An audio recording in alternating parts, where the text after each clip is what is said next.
good to see that there are two females Yes. in the cellular agriculture station. So I'm going to dive right into it. Cellular agriculture, as we know, is a fairly new concept. So we hear a lot about the conceptual terms of the $300,000 meatball or hamburger or the $1,000 meatball, but I'd like to explore just how far from reality this really is. Is this still a long way off, or are we close to having this on the market?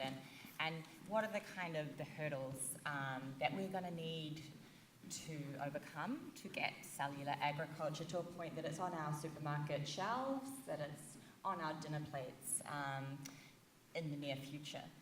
And one of that is costs. We always hear about Mark Post's $330,000 burger. Memphis Meats, which is another company that have come to market to produce cellular agriculturally grown beef and chicken, that's still pretty expensive. So these are prohibitively high costs. What do you think, Erin? How do you think these costs are going to come down, and at what time? What time scales? We don't tend to comment too much on time scales. That was sort of why I put that one slide up that showed how all the predicted, most of those predicted timelines have already come and gone.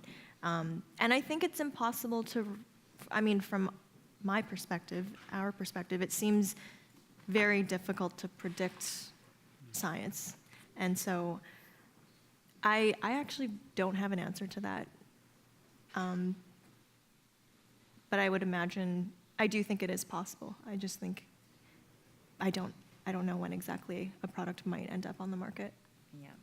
Yuki, have you experienced any drops as you've continued to play around with cellular agriculture?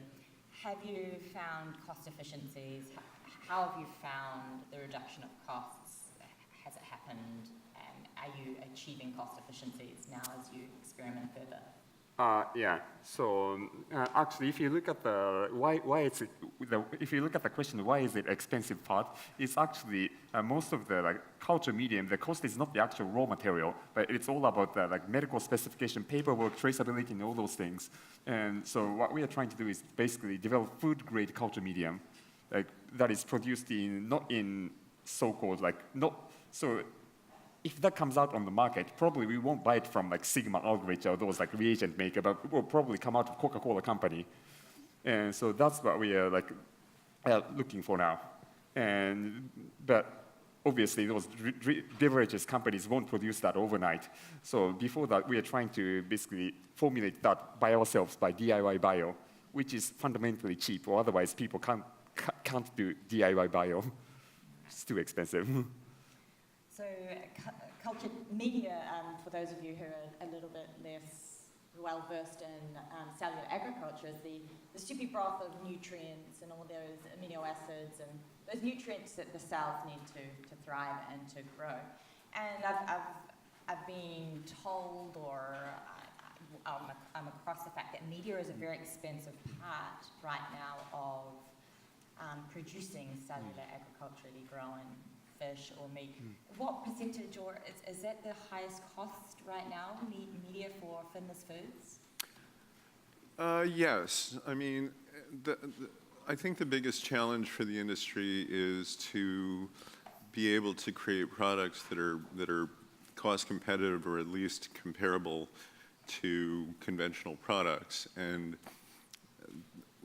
the state of the art right now is that media to grow cells in vitro, it's not just a question of nutrients or vitamins or trace minerals, which are relatively inexpensive. The most costly components are the so-called growth factors, which is why we have to use things like fetal bovine serum.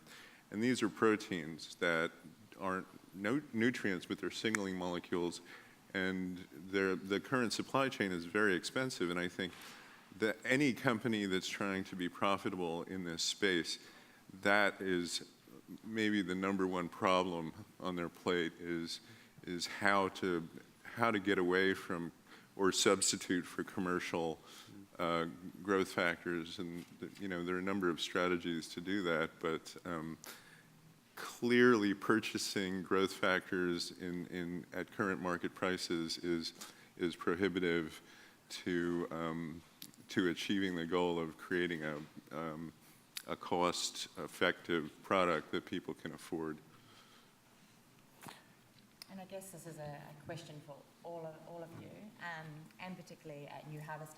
Is this shift away from fetal bovine serum, the use of animals to create animal-free products, a huge goal or a major goal of the research that's going on? Are you all looking to create growth factors or media and serums without any traces of animals in it whatsoever? Is this all high priority? I think that would be ideal. Yes, that is a goal. Yeah. You hear you aiming to Yeah. go animal-free? Yeah, of course, because if it's not animal-free, it will be just too expensive. It just doesn't make any sense. And obviously, it's not a goal, it's just a milestone. Because we have to, after making it animal-free, we still have to make it even cheaper. Yeah, that includes the amino acids, minerals, sugar, and those things. And right now, because those are relatively cheap and compared to growth factors, it's kind of hidden, but when the price comes down, those costs also become quite big in terms of proportion. I can give you a timeline. So we've been talking about meat and tissue culture so far only. Actually, Erin obviously did bring up Perfect Day, which is one of our invested companies. So cellular agriculture from via the medium of microbes or yeast could be available as soon as 2019. So actually to have that as an ingredient in products. So the prohibitive cost has been everything that everybody's mentioned, but because they enjoy a more mature industry development process, right? So they're able to use a lot of the advances in synthetic biology, a lot of the advances in bioreactors, and so on and so forth. They're able to actually, through some innovative kind of adjustments, actually get a product into the market. Whereas I think for cultured meats and tissues, I mean, that's never been done before, right? And there are no scaling partners in any part of the world that can do that. So if I have to put a timeline on it, I would say at the earliest in 5 years' time. Earliest 5 years' time. And that was a question. When can we expect so for 5 years, but are there going to be, what can we expect the hurdles to be to get to this 5-year period? We have regulation, we have scaling. Let's talk about scale, for example. You guys are mainly bench scale right now. What are the hurdles to get to large scale production? And what are you specifically doing to work around that? Or who do we need to be working with to overcome any hurdles with scale? Well, I can address that.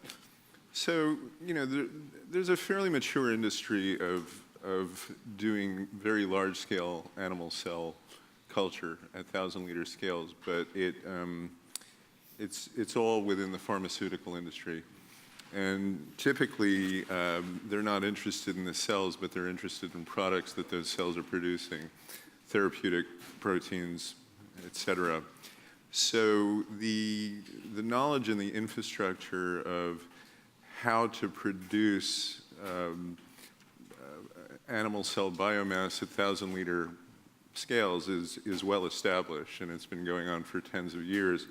So really, the cellular agriculture market just needs to kind of plug into those pre-existing industries and contract manufacturing organizations and just do some fairly minor adjustments in terms of what the end goals are, which is really to produce biomass.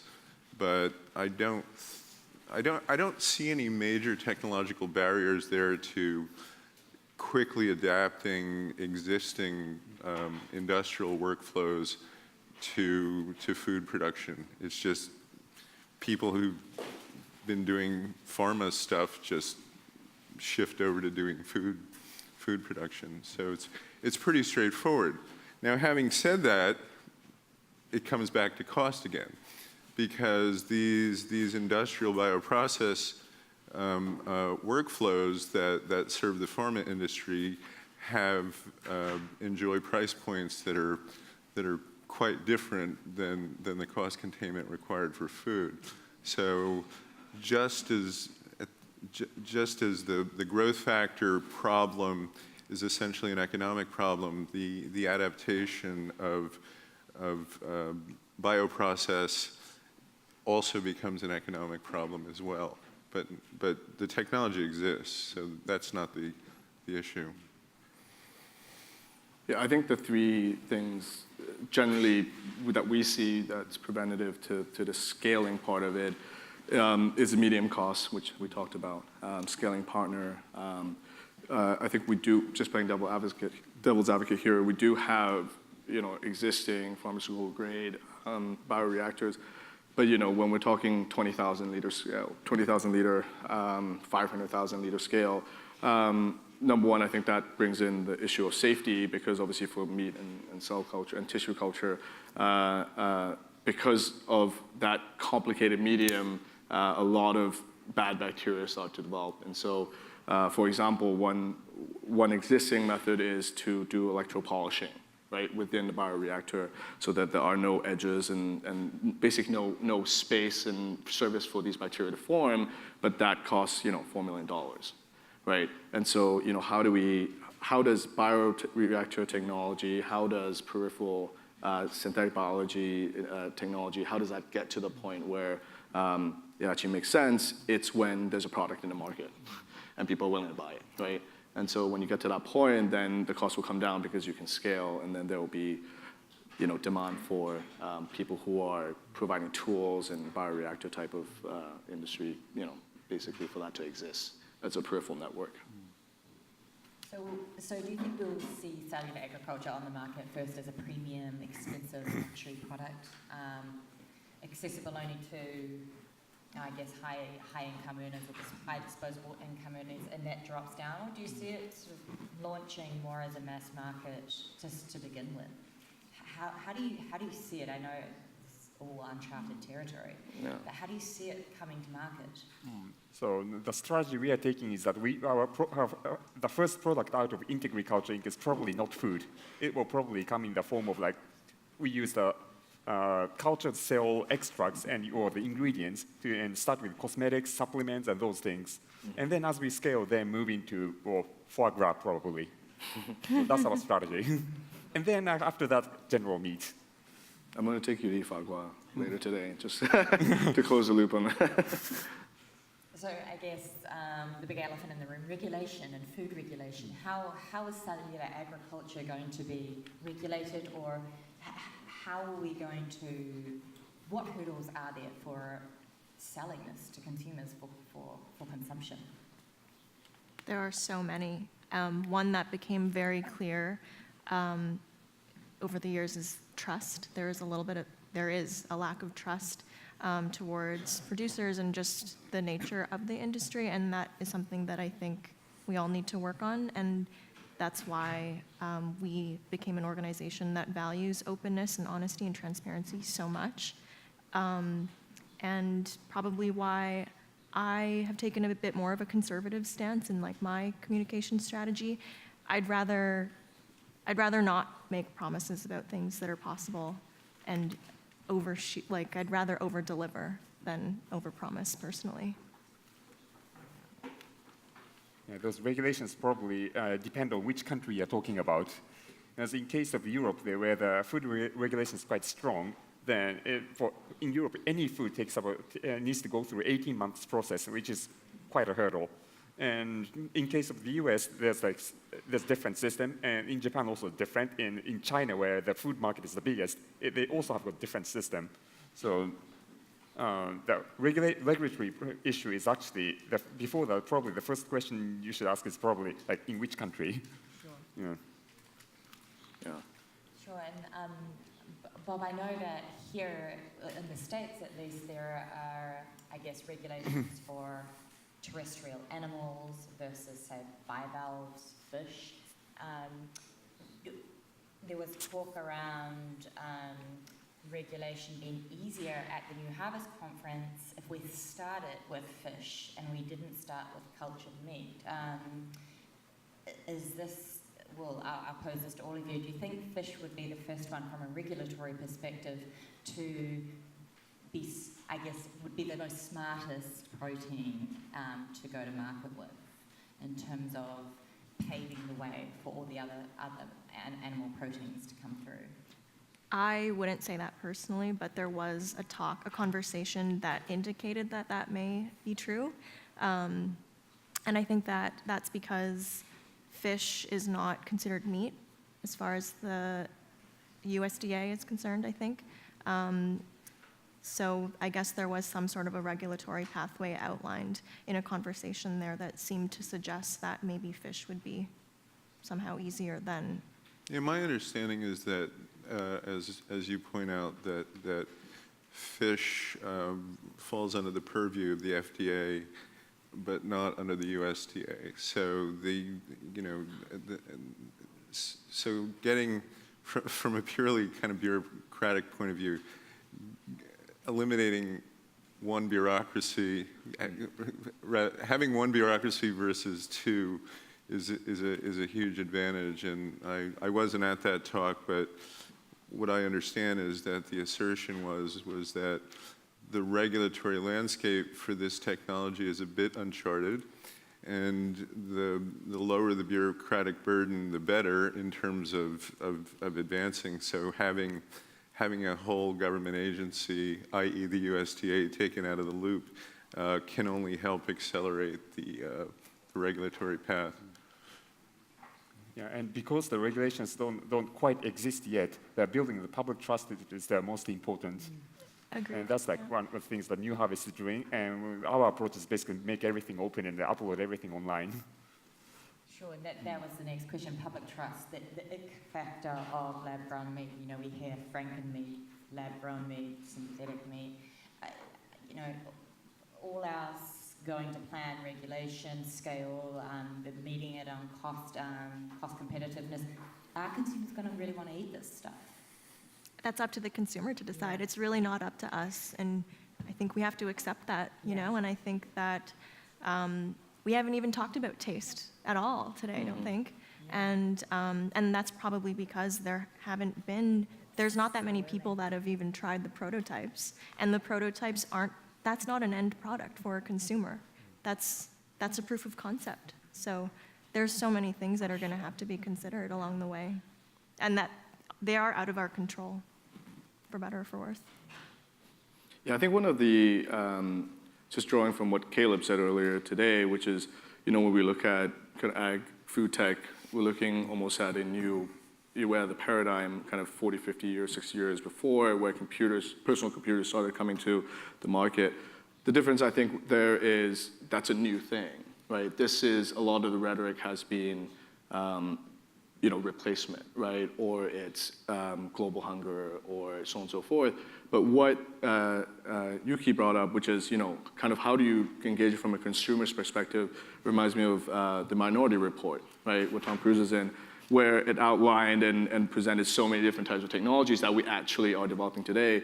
Can we adapt that to the Martian movie, where rather than him growing potatoes, he would be doing cellular agriculture, and how do you make that cool and acceptable? And then, people will start to dream about that as that's not, what can it do for me as opposed to what it, doesn't do, right? So all the additive qualities of cellular agriculture that we haven't talked about, taste, flavor, there are a lot of dimensions I think we haven't considered yet, because purely there's a strong current against us in making this happen, right?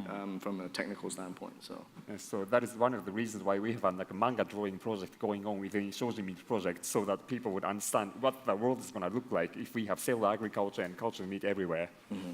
Yeah, I think that of the various barriers, technological, regulatory, and consumer acceptance, I think consumer acceptance may be the most malleable and least daunting, because that really boils down to marketing. I think that the fact of the matter is that as far as I could tell, this stuff is completely safe, if not safer than conventional things that it's going to replace. So that's not a scientific controversy.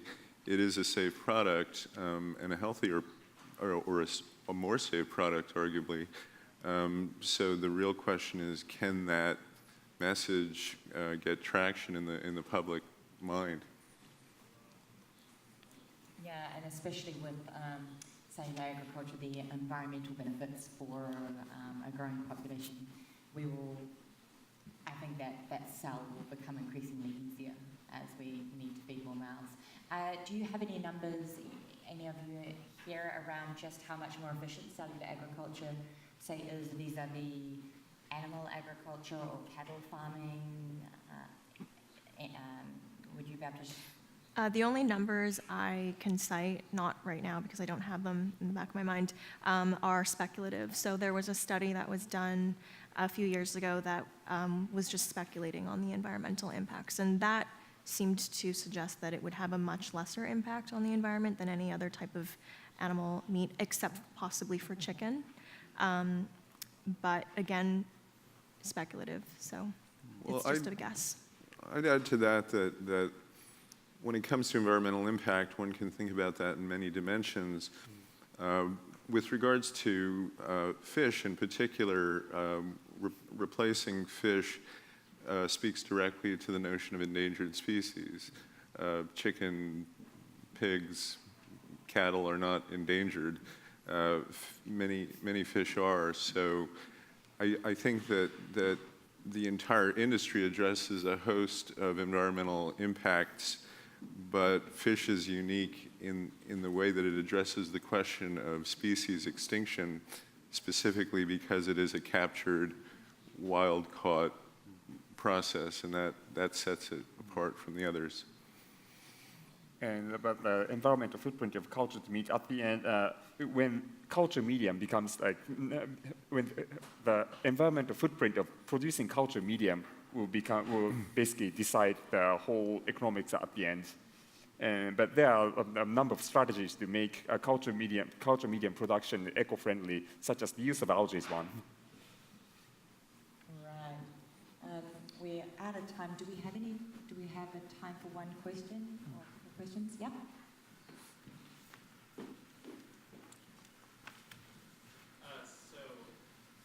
So, imagining that, I'm sure many of you, since you're working in this field, are imagining a time when we do get down to a point where this is cost competitive, maybe even cheaper than meat. We get past a lot of these barriers that you're talking about, and now, synthetically grown meat is kind of starting to overtake regular meat. How do you anticipate, and have you even thought about, I guess, since you have so many other challenges, dealing with the entrenched interests, like the farm lobby, that is probably going to be very much opposed to this? That's a question that's very often asked, and it's really never been a problem for us.